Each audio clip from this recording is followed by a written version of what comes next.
Nuko mibona ni nice Sky kuri micro ndakwakira muri Buja TV nongira nakira abantu bose bifuza gukurikirana amakuru ari update amakuru ari on time ndagutumira gukora subscribe kugira ngo bandanye ubone ibintu biri kireke dutangurane na top 5 guys. Ni ikiganiro cyiza cyane ngiye kubaza ndabaha ni ikiganiro cyiza ngiye kuza ndabashikiriza ni cya kiganiro uzosangamwo ya makuru menshi y'abaririmbyi ndakuzaniye ya makuru menshi y'abaririmbyi sometimes udahora witaho ya makuru menshi y'abaririmbyi sometimes uhora uvuga uti mbega bimeze gute ko iki ibintu batabivugako cyangwa ukabibona wewe gusa ukavyigomezamwo like so that why no munsi ubwa mbere na mbere ndakuzaniye baba top 5 b'abaririmbyi bacu.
Salut encore la famille, j'espère que vous allez bien, j'espère que vous allez tous bien. Irango twarabibonye henshi, twarabibonye hano henshi nkuko mwabibonye location zacu ni muri Kamenge Business House etage niveau ya kabiri muri Buja TV. Ushitse gusa tubona ibintu biri update, ibintu biri on time, tubona ibintu bya BJ. Guys, nkuko mubibona ni nice Sky kuri micro, turi nga muri Buja TV. So guys, ndagira ngo ndakwakire muri Buja TV. Ndakwakire muri Buja TV nongira nakira abantu bose bifuza gukurikirana amakuru ari update, amakuru ari on time ndagutumira gukora subscribe kugira ngo bandanye ubone ibintu biri nkuko mubibona guys. Nakuzaniye ya makuru menshi agiye atandukanye, ya makuru ari on time, ya makuru ari ndakubwiza ukuri. So guys, uno munsi mbaza ngo ndakuzaniye iki uno munsi uko naje nzanye iki nje kubwira iki. Reka dutangurane na top 5 guys. Ni ikiganiro cyiza cyane ngiye kubaza ndabaha ni ikiganiro cyiza ngiye kuza ndabashikiriza ni cya kiganiro uzosangamwo ya makuru menshi y'abaririmbyi ndakuzaniye ya makuru menshi y'abaririmbyi sometimes udahora witaho ya makuru menshi y'abaririmbyi sometimes uhora uvuga uti mbega bimeze gute ko iki ibintu batabivugako cyangwa ukabibona wewe gusa ukavyigomezamwo like so that why no munsi ubwa mbere na mbere ndakuzaniye baba top 5 b'abaririmbyi bacu babikora neza but bambara neza gusumba abandi. DJ Paul yababwiye ngo muze muramota neza b'abaririmbyi bamota neza, b'abaririmbyi bambara neza, b'abaririmbyi wow babandi ubona ukavuga uti wow. So guys, abaririmbyi rero ngo nabahe ngo iyo top 5 yacu ngo twayishizemwo bande ngo twatoye bande. Nico kiganiro cya mbere ndakuzaniye muri Buja TV. Nimba utarakora subscribe nyaruka gukora subscribe, ukore share, ukore comment hari amunsi kugira ngo tubandanye turi on time. So guys, aba top 5 bacu rero naguteguriye B.FACE, naguteguriye Double J, naguteguriye Dramati, naguteguriye LINO G, naguteguriye kandi na Big FIZO. Guys, umve yuko mbega yibaza kandi ndaza gutangura, wibaza ka ari nde muririmbyi muri abo ba top 5 banje batanu, wibaza ka ari nde muririmbyi ari chic, yambara neza, amota neza gusumba abandi. Of course, that's wamaze kumwiyumvira. So reka dutangurane na top 5, dutangura ku muririmbyi wa gatanu, tuduga gushaka ku muririmbyi wa mbere. Nico nabatoye, nabaravye ndabihweza ndabashira hamwe ndavuga ati aba bantu bategeza gutondekana ukuntu nta numwe ari uwanyuma arimwo, but bose n'aba top 5 banje. Nawe urashobora kujudginga muri commentaire ukavuga uti aha na canke nanje ndafise aba top 5 nateguye ndane ikindi kanyo gikurikira tukazo gikorerako. So guys, katangurane n'umuririmbyi wacu wa gatanu. Umuririmbyi wacu wa gatanu nawe ninde?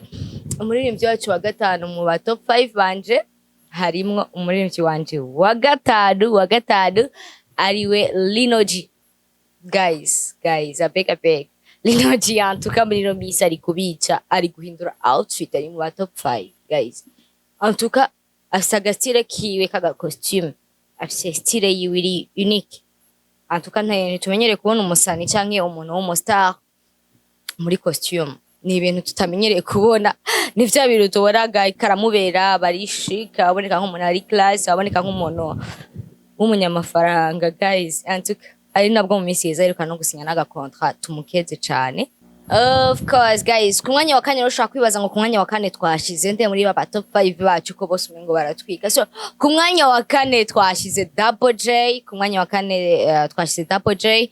Ntangura ndamuha pole ku ndirimbo yiwe ya Kirungo. Novuga ati ni indirimbo yahaswe no kumushika nayo, byari bihe antukangira ngo ibihe biheze byari bihe bigoye kuri we.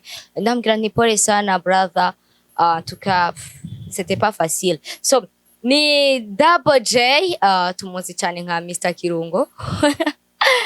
Ni hatari guys, afise nawe style yiwe, afise shape novuga bon, novuga ati ntiyoroshe kwambika, ariko antuka yambaye abasa neza, abagaragara neza gusumba n'abantu bafise za shape ziberwa gose.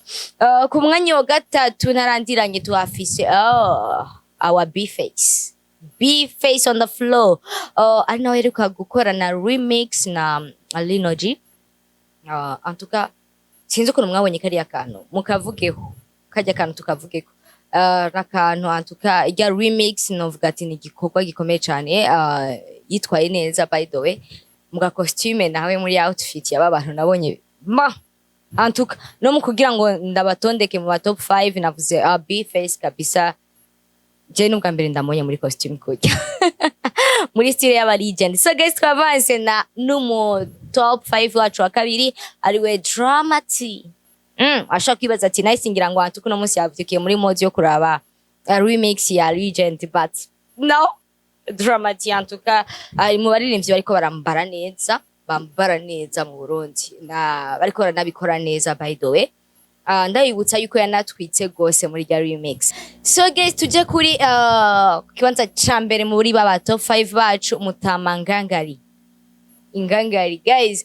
Big FIZO ku kibanza cambere, antuka ngira ngo icyo kintu twese turacemeranya ko fait niba cyarige mara nibaza none yo bari umustylist ujya mu jamara, afise umustylist amwambika bimeze gute guys? Arambara bigaca bimecinga na shape yiwe ukavuga uti wow. Guys, tuje kujudginga ariko tuvyemeranye yuko Big FIZO antuka nuwa mbere mu bintu byinshi, nuwa mbere numwami w'umuziki sasa. And then na outfit agaca twika, wow. Deja n'abandi bose ko baraza bambara neza, tukagira ngo inspiration viwe. So guys, yari top 5 n'abara top 5 bacu. Nkuko mwavyumvise kuntu twagiye turabatondeka, urashaka kujija je nabatondetse bivanye na look yanje, bavuga ngo amaso ntabona cyo kimwe. Je nabatondetse bivanye n'ukuntu je nababonye n'ukuntu ndababona, antuka ngira ngo bivanye n'amaranga mutima yiwanje kuntu their style nkunda. So but nibaza yuko nabitondetse neza. So we nimba ufise icyo uvuga ja muri commentaire, umbwire ukuntu ibintu bimeze. Ndagutumira gukora subscribe, ndakubwira kandi wambare neza umote neza guys. Nimba ari ikintu cyambere hari n'uvuga ngo ndakenye, no ukena ntibisigura kureka koga, gera ntibisigura kureka kwambara neza guys. Ikirungo icyangwe ni ikintu cyambere. So guys, thank you so much, ndagushimira cyane ko nawe wakurikiranya, wafashe umwanya wawe ugakurikirana Buja Town TV. Bari kumwe nanje Nice Guy kuri kamera za Buja Town TV. Uko wahabonye rahawe ikaze anytime, mwanya wose uzokwifuza kuza kuturamutsa cyangwa kututemberera, welcome. So thank you so much, ciao ciao.